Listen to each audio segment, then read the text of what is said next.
On va continuer l'exploration de notre GUI 0.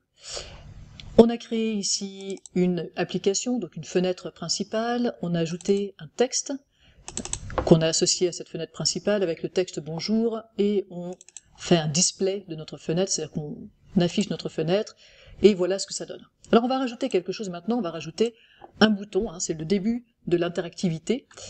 Pour ajouter un bouton, tout simplement, alors ici je vais l'appeler bouton, mais vous lui donnez le nom que vous voulez.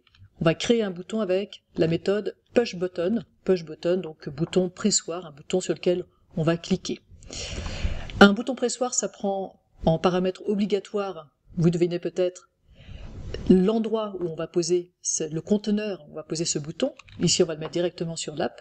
Je pourrais mettre que ça, je peux mettre par exemple quand même un petit texte, clique par exemple, et je peux déjà faire juste ça, lancer, et vous voyez que j'ai effectivement le texte bonjour et un bouton sur lequel je peux appuyer avec clic. Alors bon, évidemment, si quand je clique ça fait rien, c'est pas très intéressant. Donc, question, comment dire à mon bouton ce que je veux faire? En fait, par exemple, j'aimerais afficher un texte. J'aimerais que quand on clique, on fasse print de salut.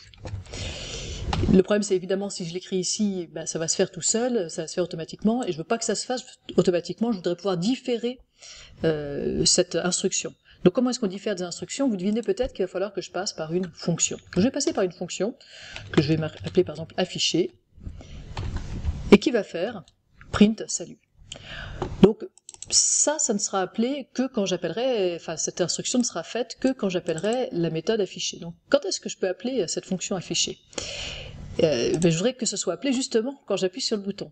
Et bien pour ça, tout simplement, ici on va faire un virgule commande et on va donner le nom de la fonction qu'on veut appeler.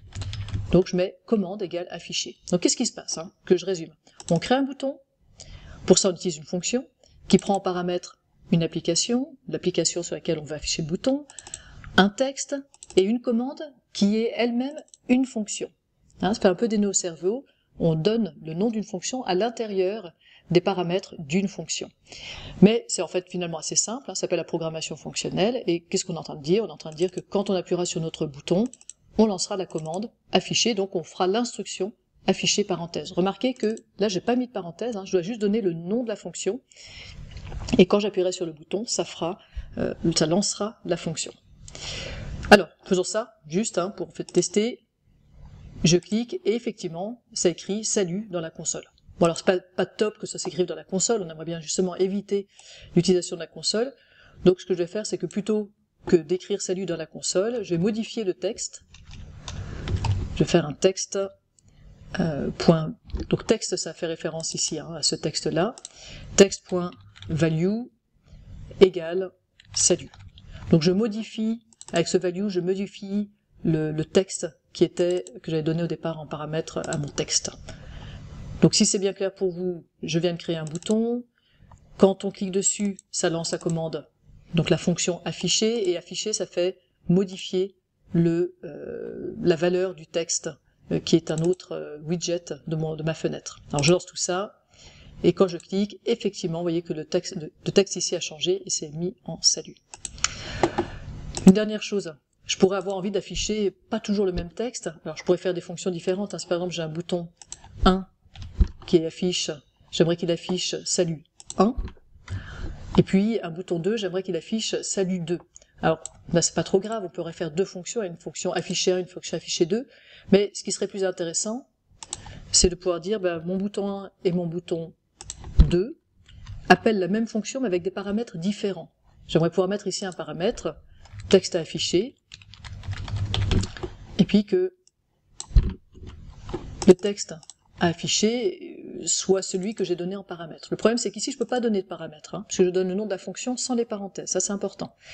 C'est pas une instruction qu'on donne nécessairement le nom d'une fonction.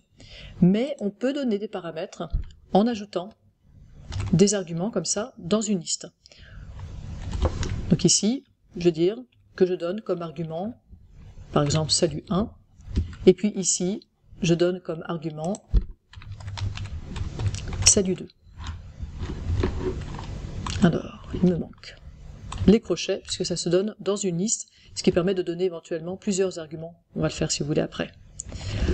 Donc ici, si je lance, si je clique sur mon bouton 1, qui a le texte clic 1, ça va lancer la commande afficher avec l'argument salut1. Ça va donc exécuter le code affiché de salut1. Et donc ça va remplacer la valeur de texte par salut1. Et idem avec mon bouton 2 qui a pour texte clic 2 et qui appelle la fonction afficher avec l'argument salut2. Alors lançons ça. Clic 1, salut1, clic 2, salut2, etc. On pourrait avoir deux variables, hein, par exemple pour avoir la couleur. Et dans ce cas-là, on va juste aller voir dans les paramètres des textes, comment est-ce qu'on change la couleur. La couleur c'est text color. Donc mon widget texte, je lui modifie son text color. On reviendra sur la documentation qui est très précieuse, la documentation de Guizero. Et je vais mettre par exemple, je vais mettre couleur. Et donc ici, je vais lui demander de lancer la commande afficher avec salut1 et red, et puis ici avec salut2 et blue.